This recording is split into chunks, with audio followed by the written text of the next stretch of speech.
This happened when I was 12 years old, an age old enough to be aware of my surroundings and have a pretty good sense of danger, but also still around that age that attracts a certain selection of creeps. We live in a decently busy neighborhood. However, we're on a dead-end block near a forest preserve. Across the street from us is a sump, and if you were to go through the forest preserve, you would find yourself in a small community park. One Saturday night, a mini carnival was being held in the park. Since I wasn't doing anything with friends, my mom suggested I go check it out. She isn't the kind of mom who tells her kids not to go out past dark. She always let me do my own thing. So, I ended up going. I crossed through the forest with a flashlight and eventually passed the fence that led to the park. There it was, lit up with carnival rides everywhere. A Ferris wheel, a mini roller coaster, some big spinning rides, and of course, concession stands and carnival game booths. It was late enough that it wasn't very crowded. There was also a big circus tent with red and white stripes where I saw some people entering. I poked my head inside and saw 4 rows of people in the audience. On a mini stage were 3 clowns performing tricks. One was on a tricycle, one was juggling, and the other was just dancing around. Then the dancing clown noticed me poking my head inside the tent. He skipped over closer to me and started waving his index finger, signaling for me to come closer or to come onto the stage. I didn't really know what he wanted. All I knew was I didn't want to do either. So I walked away. I ran into a friend at one of the carnival games and hung out with him for about half an hour. Pretty soon, the carnival was closing down, and everyone was starting to leave. I said goodbye to my friend and made my way towards the woods again. I was near the fence when I heard a voice from behind me. It was one of the clowns, the same clown that was waving me over earlier. He asked if I wanted to check out the backstage area of the circus tent and see some of the cool things the guests couldn't see. I said no very quickly and walked into the forest, looking back every few seconds to make sure I wasn't being followed. I wasn't. The clown just stood there, watching me with the painted-on smile on his face, making the situation even more disturbing. When I was out of view, I began to run for a bit before I was confident he wouldn't be able to find me. I wasn't going to tell my mom what happened because I loved being allowed out whenever I wanted and feared that this might ruin that. It's a half-mile walk through the woods, and I was probably 3/4 of the way there when I heard it again. This time, I immediately felt sick when I heard it. I turned and saw the same clown walking out from the darkness of the woods into the light of my flashlight. When he was close enough, I threw the flashlight at him and ran for it in the direction of my house. I heard him close behind me until the road was visible. Then I heard him turn around. When I got home, I was breathing like I'd just run a marathon, and my mom was, of course, concerned. I still didn't want to tell her what happened, so I lied and said I jogged the whole way back. After that, it never came up again.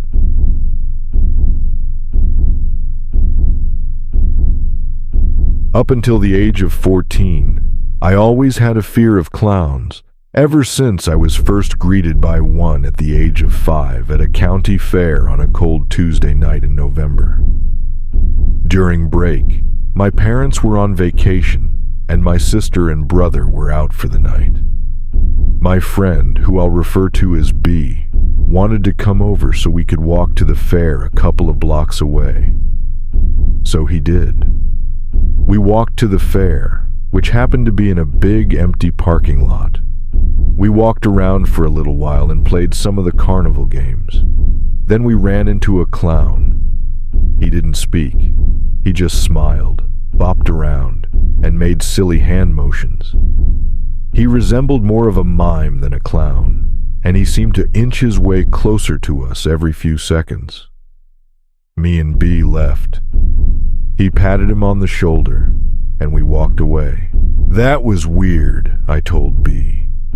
"That was more creepy than weird," said B.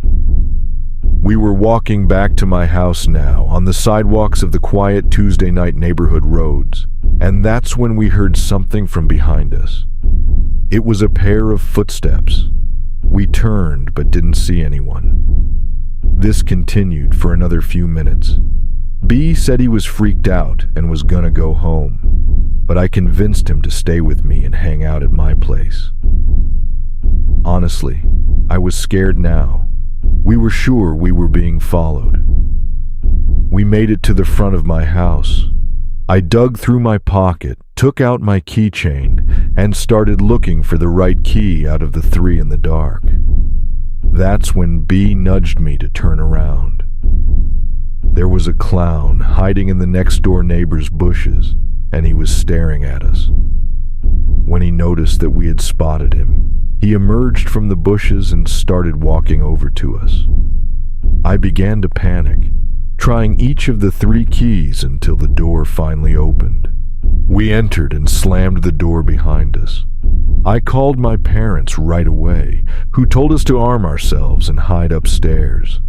We went up to my little brother's room and looked out the window. There was the clown standing in our driveway, looking up at the window we were at, as if he were waiting for us. I shut the blinds, and we both ducked down, breathing heavily and panicking. Within 10 minutes, he was gone. I guess he gave up, or at least we think he was gone. For all we knew, he could have been hiding somewhere on the property all night. I'm just happy we made it home in time.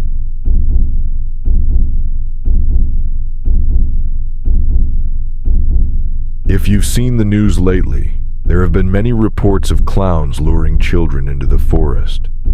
I was one of the first to experience this, and it was utterly terrifying. I want to remain anonymous at the moment, just in case the clown finds out who I am.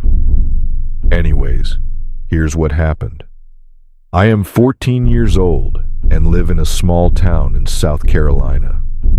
The town has a population of around 130 people. Summer was just about over, and I had a summer job working at the local lumberyard. It was a great place to work. I helped customers load lumber into their vehicles, a pretty mindless job. Plus, I was able to stay physically fit because of it. The best part is that my house is exactly 1 mile away. Walking to and from work was a daily occurrence. I spent a long day hauling and moving lumber, and my work was pretty much complete. It was about 9:30 p.m. when I started to walk home. The moon was just starting to light up the road, and the sun had completely set below the hills. There are no other houses between the lumberyard and my house. Our town is very rural.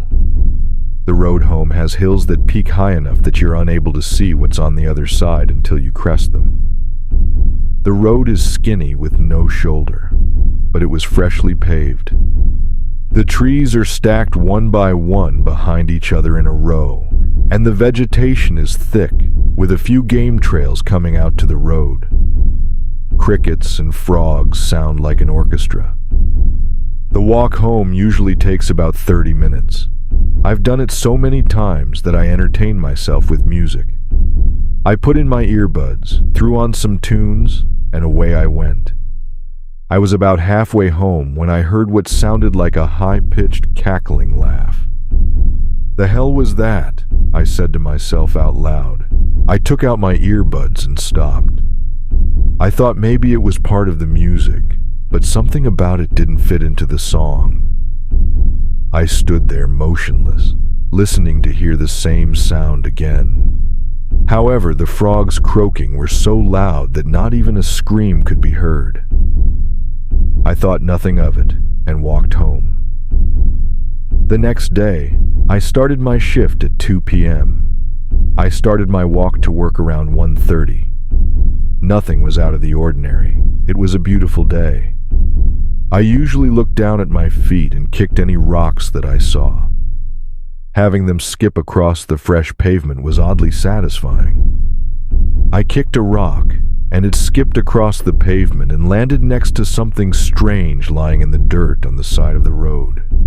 It looked to be a bright red ball. I picked it up. I gave it a little pressure, and it squeaked. Immediately, I knew what it was. "This is a clown nose," I said to myself. "What the hell is this doing out here?" I kept it and carried it to work to show the other staff members. I even put it on and gave it some honks. It got a few laughs. The day went on as usual, and around 9:30 p.m., I clocked out and began my long walk home. I forgot my earbuds at home, so I was unable to listen to my usual music on my way back. I was able to make out a faint image of a figure about 150 yards away, which looked like a deer standing in the middle of the road. It was hard to make out as the fog covered the ground and the moonlight backlit the animal. As I got within 100 yards, it must have gotten spooked.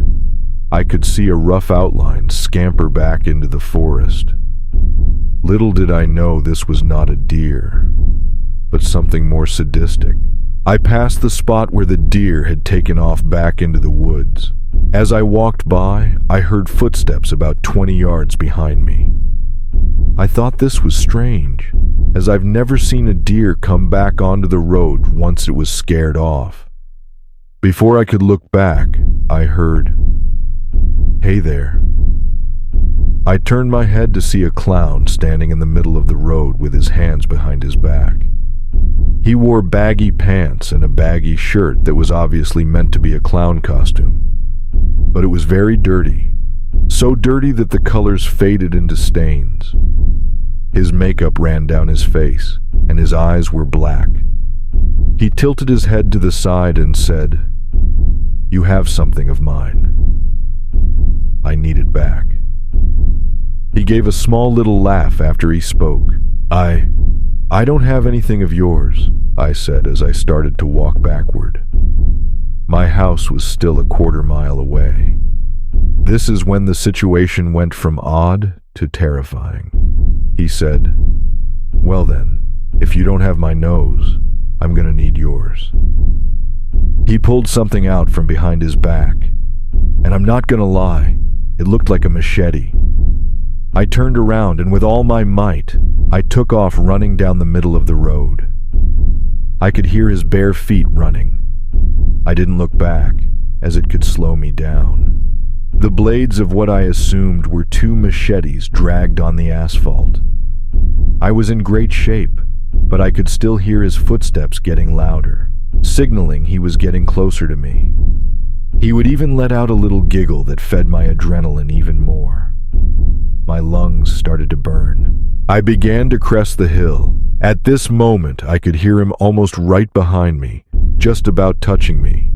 And then out of nowhere, a truck crested the hill with its headlights shining on me. I waved my arms in sheer panic. He stopped.